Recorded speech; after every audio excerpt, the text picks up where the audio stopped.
Hey, welcome to another video. So in this video, I'm going to show you how to generate unlimited traffic to your OnlyFans account by using Just Dating app. Hey, I'm Bjorn Olsen from YourOFEmpire.com, owner of the OnlyFans Empire, an OnlyFans management agency managing girls in the top 1% from all over the world, completely remotely. No office, hence the different hotel rooms and all my different videos.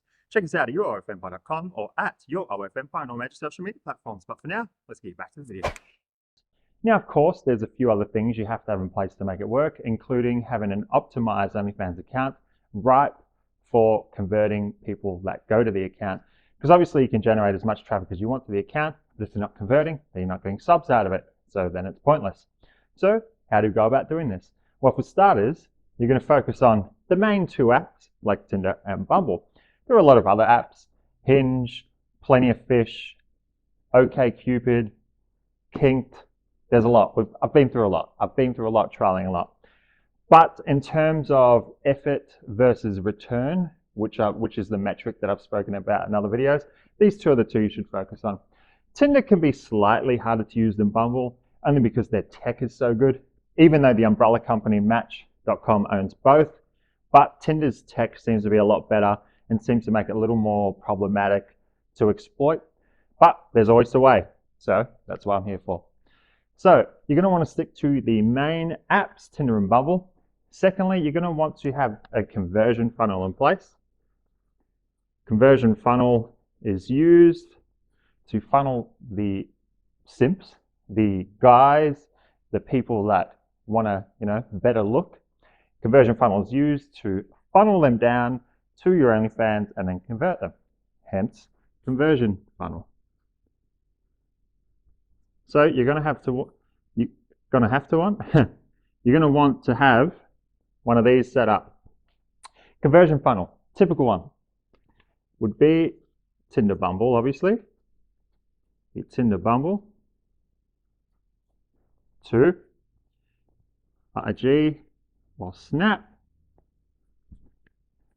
to, I'll explain it in a sec, to Linktree,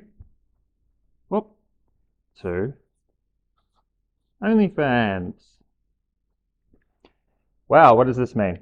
So, in your Tinder Bumble bio, you'll be putting your Instagram or Snapchat. Be mindful that these apps are obviously aware of what we're trying to do, and they flag the accounts if they recognize anything remotely like the words Instagram or Snapchat. So you can use some emojis in place of that. For example, a camera for IG, a ghost for Snap, or you can try, writing it different ways, perhaps like a lowercase L and then G, or SN at P, just different ways like that. The point I'm getting at is that don't make it obvious, because these apps are, they're onto us. So you put your IG or Snap in your Tinder Bumble bio. So then people that will have a look at your Tinder, they'll probably swipe right, or they'll at least click on your profile and take a closer look. They'll go, oh wow, how else can I contact her, seeing as she's not replying? Because the point of these are to set them up so they can almost run like autonomously.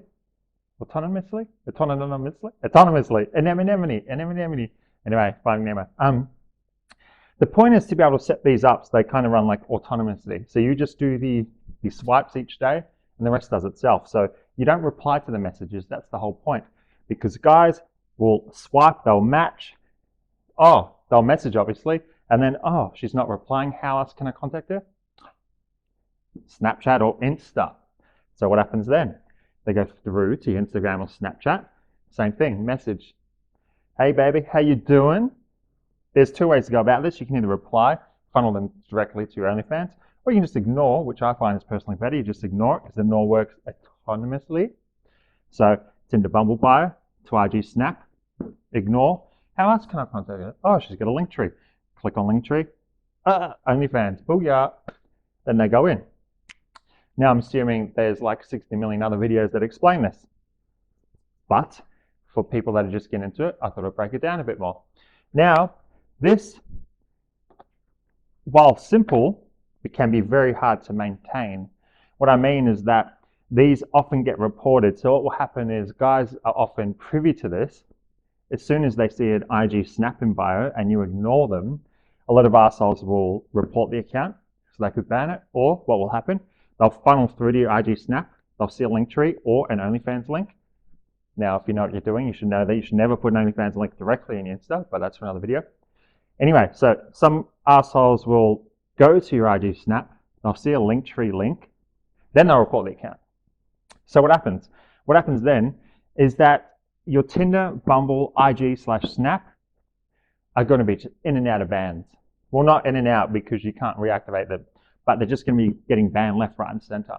So another thing you need to make this work is you need to have a system in place to create multiple accounts.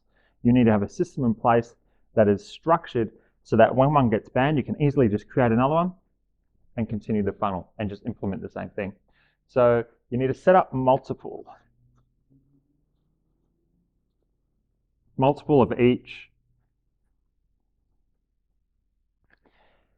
Now, creating Tinder and Bumble accounts, creating multiple Tinder and Bumble accounts, obviously, there's pretty much, well, look, there's a few ways of going about it. I've tried them all, I think. Well, I'm assuming I've tried them all. The one way I could say that has proven to work the best with the least amount of complications, with the least amount of bannings, are iPhones. So most dating apps like this have an inherent trust score. So when you create the account, when you use the account and you have a trust score, the lower that score is or the lower that score gets, the more likely it is to get the account flagged, and then they go and have a look. I see what she's doing. Ban. So when you create these accounts on anti-detected web browsers, which is what I've tried, it already starts with a lower than normal trust score. So you're already starting off on the back foot. Now, if you use a proxy address, which is also what you have to use in combination with the anti-detected web browser to create multiple accounts, because remember, you're having to look like you are creating accounts at different locations. The second you create more than one account in the same location, hooked up to the same Wi-Fi or the same IP address, it's going to get banned. So the most effective way of creating multiple accounts are on iPhones, because with iPhones, there is software you can use, whether you have a PC or Mac, to falsify the location. And then you just get a SIM card, create a Tinder account, create a Bumble account on each, and then you can run all of them simultaneously with all the respective locations being spoofed on each iPhone. Why just iPhone, you say? Well, Android is a little more difficult. You see, there are a few things that leak your address. There are a few things that leak your location, that leak your device ID. And iPhone seems to be really good at just isolating it. It seems to really be good. I could just be speaking out of my ass here, but this is kind of what I've seen and experienced. So iPhone seems to be just exclusively isolating that location information. So as soon as you spoof that bit of information, the whole iPhone and every app you use on it thinks, without a doubt, it's at that location wherever you've spoofed it to. Android, use a proxy or use some other location falsifying apps out there. And regardless of what you use, there's always another way that the app detects that you're not in that right location. For example, a phone can even use your Wi-Fi to detect the other Wi-Fi signals around you, even if you're not connected, to determine whereabouts you are. So that's just an example. So there's all these different ways that your address and location are being leaked. And Android seems to, no matter what I did, because obviously I did try this, you can use, what's it called? DoSocks, or can't remember. There was an app you can use, Socks something. You load up a proxy address into it. Then you use another app to spoof the location. Then you run Tinder on it, blah, blah, blah. It was always getting banned. But since I started using iPhones and software like 3U tools to spoof the location, and then I just buy a SIM card for each, awesome. iPhones seem to not have this problem. iPhones seem to work flawlessly. The second you spoof that location, assuming it doesn't go dead, Tinder thinks you're in that spot. Bumble thinks you're in that spot. Second it goes dead, location resets, boom, cover is blown. So the phones always have to be on. They always have to be hooked up to a charger, providing you have the iPhones permanently hooked up to a charger. The second you spoof the location, it will just stay like that. So then you can have as many as you want, all running different Tinder, Bumble accounts, all generating traffic to one or more OnlyFans accounts. So anyway, that was a bit of a tangent there, just a bit of game for you. So yeah, set up multiple of each.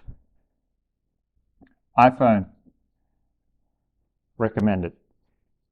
iPhone, recommended. Even though iPhone seems to be the most reliable way of doing this method, the account's still getting banned. Having an iPhone isn't going to stop some asshole from reporting your Tinder or IG or Snap account. Now you can create multiple IG Snap. Oh no, Snap the bans bias ID. Okay, so what you're going to need in order to build a system that is able to just keep pumping out accounts every time one gets banned are the following. You're going to need a way to create emails. Now, Gmails require a phone number. Well, there's a way to actually get around it. You can create a Gmail as a under 18. Then you can skip the part about the phone number. Then once it's created, you can just simply modify the birth date, so you're over 18. Anyway, I'm just getting wicked tangents here. Yeah, there's a way to do that with Gmails. But the good thing about iPhones is you can just keep creating iCloud emails. So you can just reset the phone, create a new create a new iCloud account while you're starting out. It will just do it all for you. It's all streamlined, blah, blah, blah, blah. I should probably go over this in another video, because I'm going on different tangents. Anyway, you need to create emails. You need a source of new photos. So never use the same photos on another account. So if you use photos on an account and it gets banned, never use those same photos, because they're just going to instantly flag the account. That trust score I was talking about is going to start off on like -1,000,000 and it's just going to get banned. So don't do that. So you need a source of new photos. Then you need to, I was going to say you need a way, but this is easy. Source of new photos. Remove metadata just in case. You don't need software to do this. You can just Google it. Remove metadata from photos. Supply of SIM cards.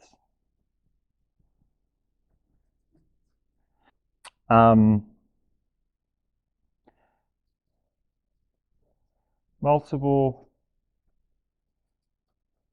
conversion funnels as backup. Conversion funnels being pretty much just IG or Snap. As I said, you can create multiple IG accounts, no worries. Snapchat, I'm pretty sure bans your device ID. I'm not 100% because I don't actually use Snapchat. Like, the least amount of work was Insta. So if this video helped you at all and you like it, go smash the like button, smash the subscribe button, and I'll see you on another video.